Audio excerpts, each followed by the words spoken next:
It's hard enough resisting temptation when filling your grocery cart or passing up the dessert tray when dining out.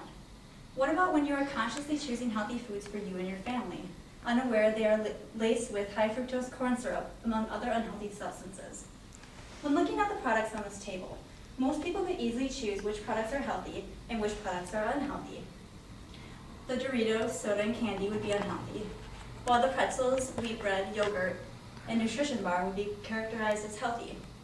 Unfortunately, everything on this table contains high fructose corn syrup. Today I would like to explain to you what high fructose corn syrup is, the negative effects it has on our bodies, and what you can do to avoid eating products that contain it. I hope by the end of my speech you will consider limiting or completely eliminating products that contain high fructose corn syrup from your diet.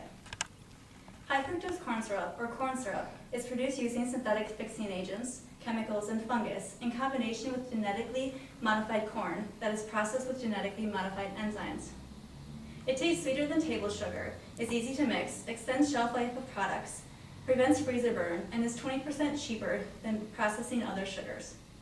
It is found in soft drinks, fruit drinks, baked goods, bacon, beer, yogurt, salad dressings, and crackers, among other products. Journalist Greg Kritzer explains how corn syrup became so prevalent in our foods. He states, federal policies that aim to stabilize food prices and support corn production in the 1970s led to a glut of corn and then to high fructose corn syrup.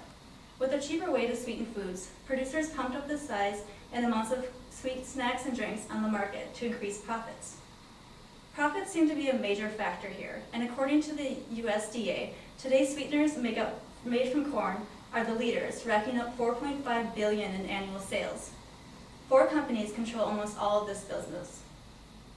Consumption of corn syrup increased in the 80s by 4,080%. Just as sales climbed, so did the number of Americans having obesity and type 2 diabetes.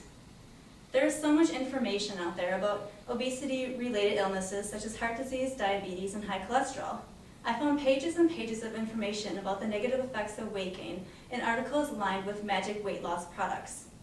When reading that 73% of Americans are overweight, it was really hard for me to put into perspective how many millions of people are included in this number. This weekend I spent a lot of time outside. I went to the farmer's market, down to State Street for Maxwell Street days, and then spent a relaxing Sunday at the park. I started to really pay attention to the people around me and noticed how many people were overweight, especially children. It is scary to imagine how unhealthy our country will be in 20 years if we continue this trend.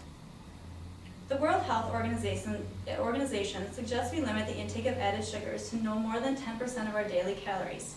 According to the USDA, we consume 63 pounds of corn syrup per person per year, which is well over the recommended 10%.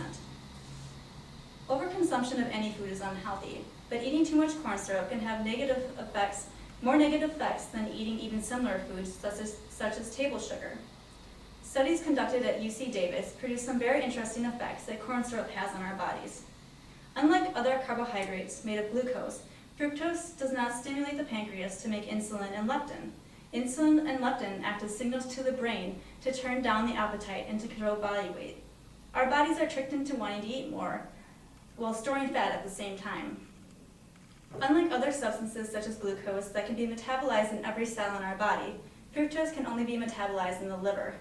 It is converted into triglycerides, which are the most damaging form of cholesterol. In the end, the liver is forced to kick more fat out into the bloodstream. Some critics say corn syrup is not unhealthy because it contains fructose, which is also found in fruit. This is true, but there are some major differences. Fruit is natural, while corn syrup is processed in factories.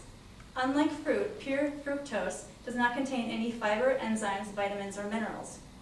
I think the biggest difference is the amount of sugar present. 1 apple contains 1.5 teaspoons of fructose, while 1 can of Mountain Dew contains 13 teaspoons of fructose. There are many different solutions to the problem of overconsumption of corn syrup. A lot of these solutions deal with laws and regulations by Congress, while others can be tackled on an individual level. Congress needs to make stricter laws and regulations for what is put into food products and how they are labeled. In April, the USDA ruled corn syrup as a natural product. This allowed 7-Up to label its can of soda as 100% natural. When children are concerned, schools should start to reduce the use of vending machines and offer more healthy alternatives for lunch options.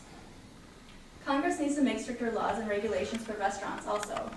Arnold Schwarzenegger is banning trans fats, which are unhealthy, from foods used in California restaurants. We could do the same with corn syrup.